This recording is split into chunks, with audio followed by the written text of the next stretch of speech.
हरे कृष्णा। आज हम श्रीमद् भागवतम स्कंद 1 अध्याय 2 दिव्यता तथा दिव्य सेवा के श्लोक नंबर 17 से पढ़ना शुरू करेंगे। शृण्वताम स्वकथा कृष्ण पुण्य श्रवण कीर्तनः हृदयंत स्थो ह्यभद्राणि विदुनोति सुहृत सताम।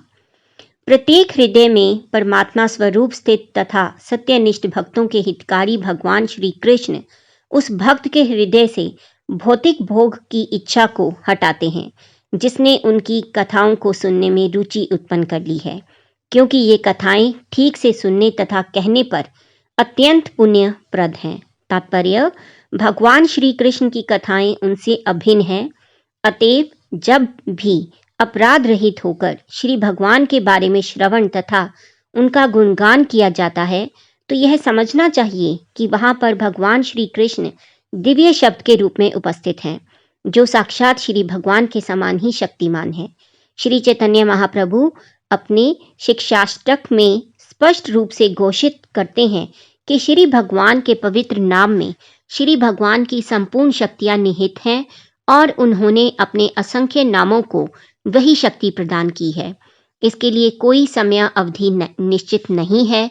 कोई भी व्यक्ति अपनी सुविधा के अनुसार ध्यान पूर्वक तथा आदर पूर्वक पवित्र नाम का जप कर सकता है। श्री भगवान हम पर इतने दयालु हैं कि वे हमारे समक्ष दिव्य शब्द के रूप में साक्षात उपस्थित हो सकते हैं, किंतु दुर्भाग्यवश हम में श्री भगवान के नाम और उनकी लीलाओं को सुनने तथा उनका महिमा गान करने के प्रति कोई रुचि नहीं है। हम पूर्व में ही पवित्र शब्द के श्रवण तथा कीर्तन के प्रति रुचि उत्पन्न करने के विषय में बता चुके हैं। इसे श्री भगवान के शुद्ध भक्त की सेवा करके प्राप्त किया जा सकता है। श्री भगवान अपने भक्तों के साथ परस्पर आदान प्रदान करते हैं। जब श्री भगवान देखते हैं कि भक्त उनकी दिव्य सेवा में प्रवेश पाने हेतु पूर्ण निष्ठा से तत्पर है और फलस्वरूप उनके विषय में सुनने का इच्छुक है, तो वे भक्त के अंदर से इस प्रकार से कार्य करते हैं कि भक्त उनके पास सरलता से वापस चला जाए। श्री भगवान हमारी अपेक्षा अधिक उत्सुक हैं कि हम उनके पास वापस जाएं, किंतु हम में से अधिकांश श्री भगवान के धाम वापस जाना नहीं चाहते। मात्र कुछ ही ऐसे हैं जो श्री भगवान के पास वापस जाना चाहते हैं, किंतु जो कोई भी भगवत धाम वापस जाना चाहता है, भगवान श्री कृष्ण सब प्रकार से उसकी सहायता करते हैं। कोई तब तक श्री भगवान के धाम में प्रविष्ट नहीं हो सकता जब तक कि वह समस्त प्रकार के पापों से मुक्त ना हो जाए। भौतिक पाप हमारे द्वारा भौतिक प्रकृति पर प्रभुत्व प्राप्त करने की इच्छाओं के फलस्वरूप उत्पन्न होते हैं। ऐसी इच्छाओं से पिंड छुड़ा पाना बहुत कठिन है। भक्त के लिए भगवत धाम वापस जाने के मार्ग में कामिनी तथा कंचन मुख्य बाधाएं हैं। भक्ति पथ के अनेक दिग्गज इन प्रलोभनों के शिकार हो चुके हैं और इस प्रकार से मुक्ति पथ से पीछे हट चुके हैं, किंतु जब स्वयं श्री भगवान मनुष्य की सहायता करते हैं तो भगवत कृपा से संपूर्ण प्रक्रिया सुगम बन जाती है। कामिनी तथा कंचन के संसर्ग में आकर अशांत होना कोई आश्चर्य की बात नहीं है, क्योंकि प्रत्येक जीव लंबे समय से व्यवहारिक दृष्टि से कहें तो अनादिकाल से ऐसी वस्तुओं से जुड़ा रहा है और इस अपरिचित प्रकृति से छुटकारा पाने में समय लगता है। किंतु यदि कोई श्री भगवान के यश का श्रवण करने में जुट जाता है तो धीरे धीरे उसे अपनी वास्तविक स्थिति की अनुभूति हो जाती है। भगवत कृपा से ऐसे भक्त को प्रचुर शक्ति प्राप्त होती है, जिससे वह विघ्नों से अपनी रक्षा कर सकता है और सभी अनर्थ उसके मस्तिष्क से क्रमशः दूर हो जाते हैं। श्लोक नंबर 18 है। नष्ट प्रायेषु भद्रेषु नित्यं भागवत सेव्या भगवत्यु उत्तम श्लोके भक्तिर्भवति नैष्ठकी। श्रीमद् भागवतम की कक्षाओं में नियमित उपस्थित रहने से तथा शुद्ध भक्त की सेवा करने से हृदय के सभी कष्ट लगभग पूर्णतः विनष्ट हो जाते हैं और उन पुण्य श्लोक श्री भगवान में अटल प्रेमा भक्ति स्थापित हो जाती है, जिनकी प्रशंसा दिव्य गीतों से की जाती है। तात्पर्य, यहाँ पर हृदय से उन संपूर्ण अमंगलकारी वस्तुओं को निकालने का उपचार दिया गया है जो आप साक्षात्कार के पथ पर अवरोध रूप हैं। यह उपचार है भागवतों की संगति करना। श्रीमद् भागवतम दो प्रकार के होते हैं, एक तो ग्रंथ भागवत और दूसरे भक्त भागवत। ये दोनों ही श्रीमद् भागवतम कारगर औषधियां हैं और इनमें से कोई एक या दोनों ही अवरोधों को हटाने वाले हैं। भक्त भागवत ग्रंथ भागवत के ही समान है, क्योंकि भक्त भागवत ग्रंथ भागवत के अनुसार ही जीवन यापन करता है और ग्रंथ भागवत तो श्री भगवान तथा उनके शुद्ध भक्तों अर्थात भागवतों के ज्ञान से पूर्ण है ही। भागवत ग्रंथ तथा भागवत व्यक्ति अभिन्न है। भक्त भागवत श्री भगवान का प्रत्यक्ष प्रतिनिधि है, अतः भक्त भागवत को प्रसन्न करने से ग्रंथ भागवत का लाभ उठाया जा सकता है। मानवीय तर्क यह नहीं समझ पाता कि किस प्रकार भक्त भागवत या ग्रंथ भागवत की सेवा द्वारा कोई भक्ति के पथ पर अग्रसर होता है, किंतु ये तथ्य है जिनकी व्याख्या श्री नारद मुनि द्वारा की गई है, जो अपने पूर्व जन्म में एक दासी पुत्र थे। दासी ऋषियों की सेवा टहल करती थी और इस प्रकार वे भी उनके संपर्क में आए। मात्र उनके संपर्क से तथा उनका जूठन खाकर यह दासी पुत्र श्री नारद मुनि नामक महान भक्त तथा एक महान व्यक्तित्व बन सका। भागवतों की संगति के ऐसे चमत्कारी प्रभाव होते हैं। इन प्रभावों को व्यवहारिक रूप से समझने हेतु यह ध्यान देना आवश्यक है कि भागवतों की ऐसी निष्कलुष संगति से दिव्य ज्ञान अवश्य में बड़ी आसानी से प्राप्त होगा, जिससे मनुष्य श्री भगवान की भक्ति में सेवा में स्थिर हो जाता है। वह भागवतों के मार्गदर्शन में भक्ति में जितनी ही प्रगति करता है, उतना ही वह श्री भगवान की दिव्य प्रेममय सेवा में स्थिर होता जाता है। अतएव ग्रंथ भागवत की कथाओं को भक्त भागवत से ही प्राप्त करना जरूरी है और इस प्रकार इन दोनों भागवतों के संयोग से नव जिज्ञासु भक्त की प्रगति होती रहेगी। श्लोक नंबर 19। तदा रजस्त मो भावः कामलोभादेयश्च ये चेत एतेरना विद्ध स्थितम सत्वे प्रसिद्धति। ज्यों ही हृदय में अटल प्रेमा भक्ति स्थापित हो जाती है, प्रकृति के रजोगुण तथा तमोगुण के प्रभाव जैसे काम, इच्छा तथा लोभ हृदय से लुप्त हो जाते हैं, तब भक्त सत्व गुण में स्थित होकर परम सुखी हो जाता है। तात्पर्य: अपनी सामान्य सहज स्वाभाविक स्थिति में जीव आध्यात्मिक आनंद में पूर्ण रूप से तुष्ट रहता है। यह स्थिति ब्रह्मभूत श्रीमद् भागवतम 4.30.20 या आत्मानंदी अर्थात आत्मतुष्टि की स्थिति कहलाती है। यह आत्मतुष्टि किसी निष्क्रिय मूर्ख की तुष्टि जैसी नहीं होती। निष्क्रिय मूर्ख अज्ञान अवस्था में रहता है, किंतु आत्मतुष्ट आत्मानंदी इस भौतिक जगत से परे होता है। सिद्धि की यह अवस्था अटल भक्ति में स्थित होते ही प्राप्त हो जाती है। भक्तिमय सेवा कोई निष्क्रियता नहीं, अपितु आत्मा की विशुद्ध सक्रियता है। आत्मा की यह सक्रियता पदार्थ के संसर्ग से अपिमिश्रित यानी कि दूषित हो जाती है। फलतः काम, इच्छा, लोभ, निष्क्रियता, अल्पज्ञता तथा निद्रा के रूप में रुग्ण कार्यकलापों का उदय होता है। भक्तिमय सेवा का प्रभाव रजोगुण तथा तमोगुण के इन प्रभावों के पूर्ण निराकरण होने पर प्रकट होता है। तब भक्त तुरंत ही सत्व गुण में स्थित हो जाता है और वह उन्नति करता हुआ श्री वासुदेव के पद या शुद्ध सत्व के पद की ओर उठने को अग्रसर होता है। केवल इस शुद्ध सत्व की अवस्था में कोई व्यक्ति श्री भगवान से शुद्ध प्रेम के कारण सदैव भगवान श्री कृष्ण का साक्षात दर्शन कर सकता है। भक्त सदैव शुद्ध सत्व में रहता है, अतः वह किसी को हानि नहीं पहुंचाता, किंतु एक अभक्त चाहे कितना ही शिक्षित क्यों ना हो, सदैव हानिप्रद होता है। भक्त ना तो अल्पज्ञ होता है, ना रजोगुणी। हानि पहुंचाने वाले अल्पज्ञ तथा रजोगुणी व्यक्ति भगवत भक्त नहीं बन सकते, भले ही वे अपने बाहरी वेश से अपने आप को भक्त क्यों न प्रदर्शित करें। भक्त में सदैव ईश्वर के सद्गुण पाए जाते हैं। इन गुणों की मात्रा भले ही भिन्न हो, किंतु गुणता की दृष्टि से भक्त तथा श्री भगवान एक समान होते हैं। श्लोक नंबर 20। एवं प्रसन्न मनसो भगवद भक्ति योगतः भगवत तत्व विज्ञानम मुक्त संगस्य जायते। इस प्रकार शुद्ध सत्व में स्थित होकर जिस मनुष्य का मन श्री भगवान की भक्ति के संसर्ग से प्रसन्न हो चुका होता है, उसे समस्त भौतिक संगति से मुक्त होने पर श्री भगवान का वास्तविक वैज्ञानिक ज्ञान यानी कि विज्ञान तत्व प्राप्त होता है।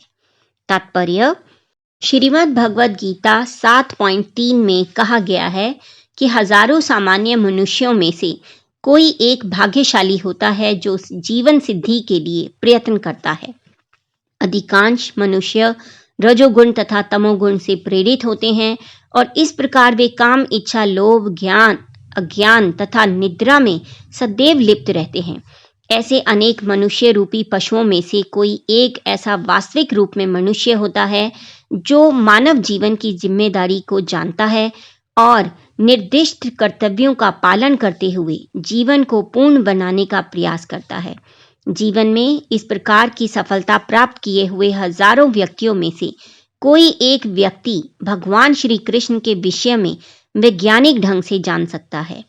श्रीमद् भगवद गीता 18.55 में ही कहा गया है कि श्री कृष्ण के विज्ञान को केवल भक्ति योग की प्रक्रिया द्वारा जाना जा सकता है। ठीक इसी बात की उपर्युक्त श्लोक में पुष्टि हुई है। कोई भी सामान्य व्यक्ति, यहाँ तक कि जिसने मानव जीवन में सफलता प्राप्त कर ली है, वह भी श्री भगवान के विषय में पूर्ण रूप से या वैज्ञानिक ढंग से जान नहीं सकता। मानव जीवन में सिद्धि तभी प्राप्त होती है जब वह यह समझ लेता है कि वह पदार्थ का प्रतिफल नहीं अपितु आत्मा है, और ज्यों ही वह यह समझ लेता है कि उसे पदार्थ से कुछ लेना देना नहीं है, त्यों ही वह भौतिक लालसाएं त्याग देता है और आध्यात्मिक जीव के रूप में जीवंत हो जाता है। यह सफलता तभी मिलती है जब मनुष्य रजोगुण तथा तमोगुण से ऊपर उठ गया हो, या दूसरे शब्दों में जब वह योग्यता के आधार पर वास्तविक रूप में ब्राह्मण हो। ब्राह्मण शब्द सत्व गुण का प्रतीक है। अन्य सभी मनुष्य जो सत्व गुण में नहीं है, वे या तो क्षत्रिय, वैश्य, शूद्र होते हैं या शूद्रों से भी अधम होते हैं। उत्तम गुणों के कारण ब्राह्मण अवस्था मनुष्य जीवन की सर्वोच्च अवस्था है। अतः जब तक मनुष्य में कम से कम ब्राह्मण के गुण ना हो, तब तक वह भक्त नहीं हो सकता। भक्त अपने कर्म के कारण पहले से ब्राह्मण रहता है, किंतु यह उसकी सर्वोच्च परिणति नहीं है, जैसा कि पूर्वार्ध में कहा जा चुका है। ऐसे ब्राह्मण को वास्तव में दिव्य अवस्था प्राप्त करने हेतु वैष्णव होना चाहिए। शुद्ध वैष्णव मुक्त आत्मा होता है और ब्राह्मण पद से भी श्रेष्ठ होता है। भौतिक अवस्था में ब्राह्मण भी बद्ध जीव होता है, क्योंकि ब्राह्मण अवस्था में ब्रह्म बोध तो हो जाता है, किंतु परमेश्वर के विज्ञान का अभाव रहता है। मनुष्य को ब्राह्मण अवस्था को पार करके वसुदेव अवस्था प्राप्त करनी होती है, ताकि वह भगवान श्री कृष्ण को समझ सके। परमेश्वर का विज्ञान, भगवत तत्व, आध्यात्मिकता के स्नातकोत्तर शास्त्रों के अध्ययन का विषय है। मूढ़ या अल्पज्ञ मनुष्य परमेश्वर को नहीं जान पाते, इसलिए वे अपनी अपनी सनक के अनुसार भगवान श्री कृष्ण की व्याख्या करते हैं। किंतु तथ्य यह है कि ब्राह्मण अवस्था प्राप्त करने पर भी भौतिक गुणों के कलमश से मुक्त हुए बिना कोई श्री भगवान के विज्ञान को नहीं समझ पाता। जब योग्य ब्राह्मण यथार्थ रूप में वैष्णव बन जाता है, तो वह मुक्ति की प्रबुद्ध अवस्था में यह जान लेता है कि वास्तव में श्री भगवान क्या है। श्लोक नंबर 21।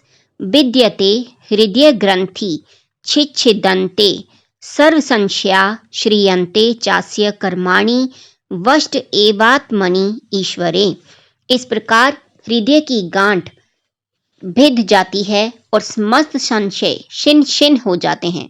जब मनुष्य आत्मा को स्वामी के रूप में देखता है, तो सकाम कर्मों की श्रृंखला समाप्त हो जाती है। तात्पर्य: श्री भगवान का वैज्ञानिक ज्ञान प्राप्त करने का अर्थ है उसके साथ ही साथ अपने आप को भी देखना। जहाँ तक आत्मा रूप में जीव की पहचान की बात है, उसके संबंध में अनेक कल्पनाएं एवं भ्रांतियां हैं।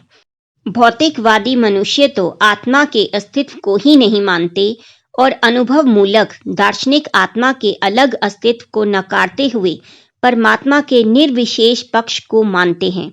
किंतु अध्यात्मवादी इस बात की पुष्टि करते हैं कि आत्मा तथा परमात्मा दो विभिन्न सत्ताएं हैं जो गुणवत्ता में एक समान है किंतु परिमाण में भिन्न भिन्न हैं। बहुत से अन्य सिद्धांत भी हैं, किंतु जब भक्ति योग की विधि से श्री कृष्ण का यथार्थ साक्षात्कार हो जाता है तो ये भिन्न भिन्न कल्पनाएं समाप्त हो जाती हैं।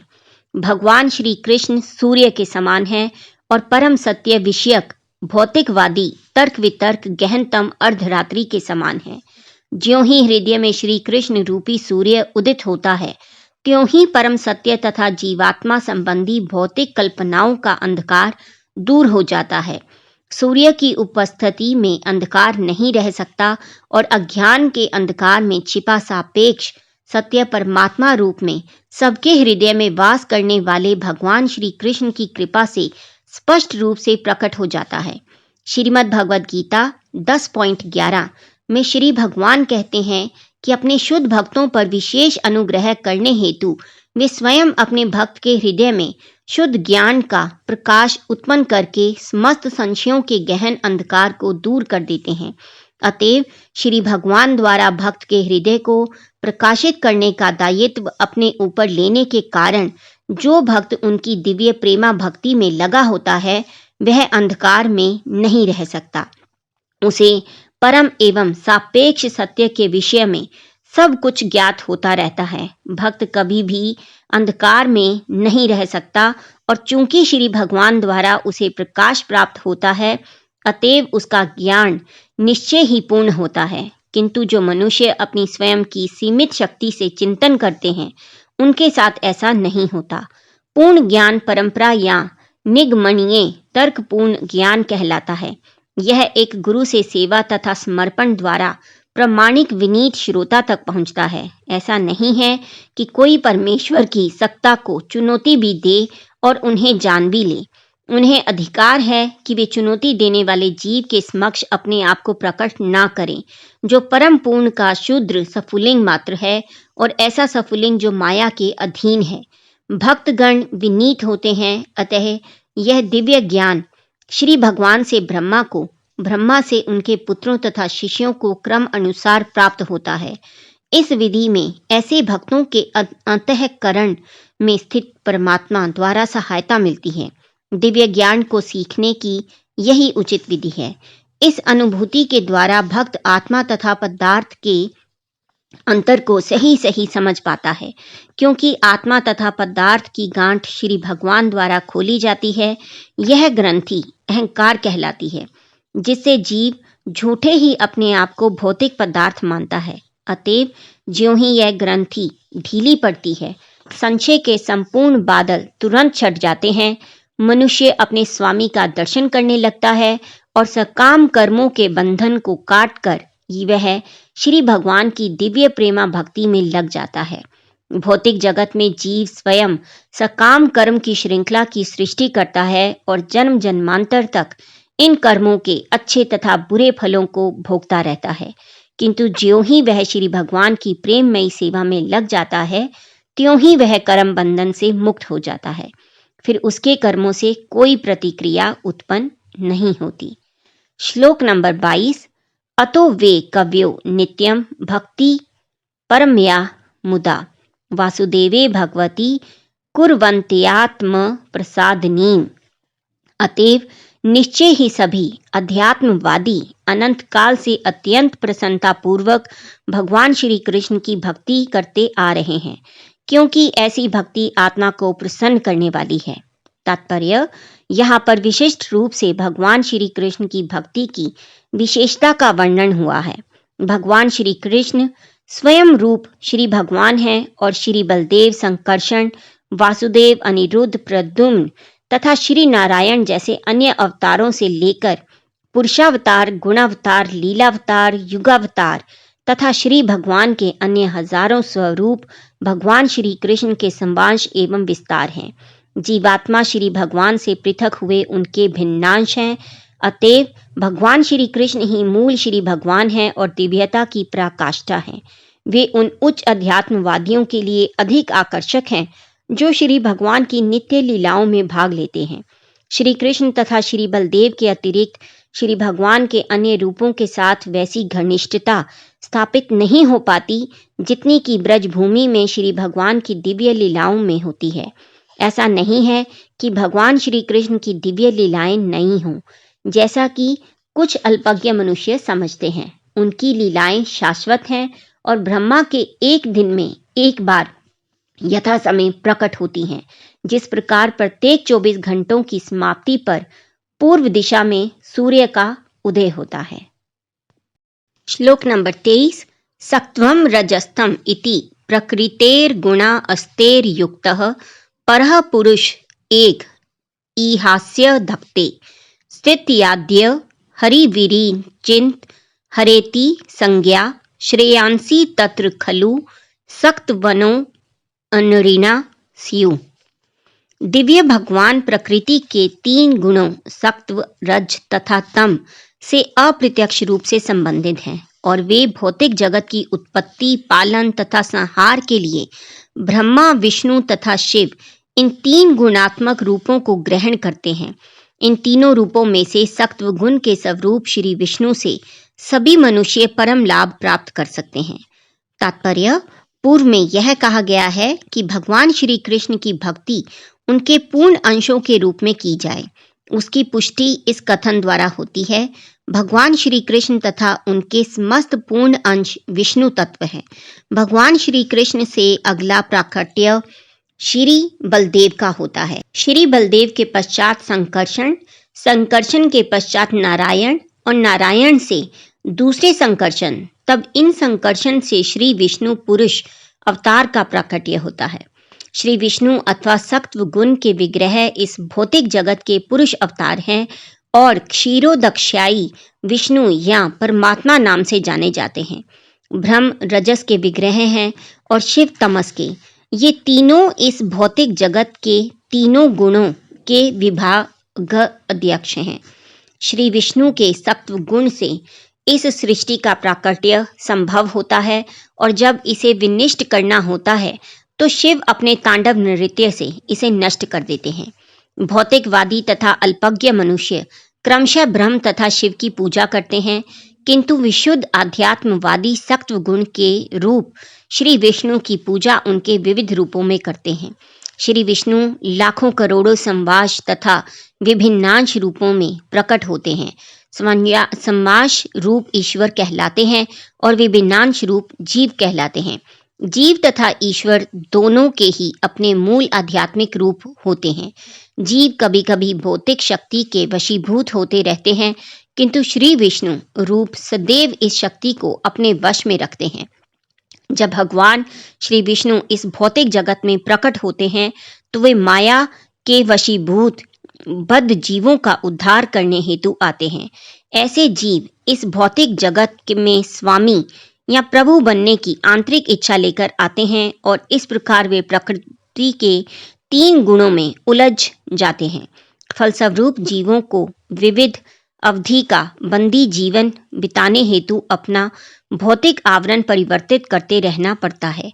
यह भौतिक जगत रूपी बंदी ग्रह श्री भगवान के आदेश से ब्रह्म द्वारा सृजित किया जाता है और एक कल्प के अंत में शिव द्वारा समस्त वस्तुएं नष्ट कर दी जाती हैं। किंतु जहाँ तक इस बंदी ग्रह की देखभाल का प्रश्न है, वह श्री विष्णु द्वारा इसी प्रकार संपन्न किया जाता है जिस प्रकार राज्य सत्ता द्वारा बंदी ग्रह की देखभाल की जाती है। अतएव जो भी व्यक्ति जन्म, मृत्यु, रोग तथा वृद्ध अवस्था जैसे संतापों से भरे इस संसार रूपी बंदी ग्रह से छूटना चाहता है, उसे ऐसी मुक्ति के लिए भगवान श्री विष्णु को प्रसन्न करना चाहिए। भगवान श्री विष्णु की पूजा भक्तिमय सेवा द्वारा ही संभव है। किंतु यदि कोई इस भव रूपी बंदी ग्रह के जीवन को चालू रखना चाहता है तो वह श्री ब्रह्मा, श्री शिव, इंद्र, वरुण जैसे विभिन्न देवताओं से क्षणिक सुख के लिए तत्संबंधी सुविधाओं की याचना कर सकता है। किंतु कोई भी देवता बंदी जीव को इस जगत के बद्ध जीवन से मुक्त नहीं कर सकता। मात्र भगवान श्री विष्णु ही ऐसा कर सकते हैं। अतएव परम लाभ भगवान श्री विष्णु से ही प्राप्त किया जा सकता है। श्लोक नंबर 24। पार्थिवाद्यारुणो धूमस्त स्माद अग्नि सनियीम्य तमस्तस्तु रजस्तस्मात् सत्वम यद ब्रह्म दर्शनम। अग्नि की लकड़ियां पृथ्वी का रूपांतर हैं, लेकिन काष्ठ से उत्तम धुआं है। अग्नि उससे भी उत्तम है, क्योंकि अग्नि से, वैदिक यज्ञों से हमें श्रेष्ठ ज्ञान के लाभ प्राप्त हो सकते हैं। इसी प्रकार रजोगुण तमोगुण से उत्तम है, लेकिन सत्वगुण सर्वश्रेष्ठ है, क्योंकि सत्वगुण से मनुष्य परम सत्य का साक्षात्कार कर सकता है।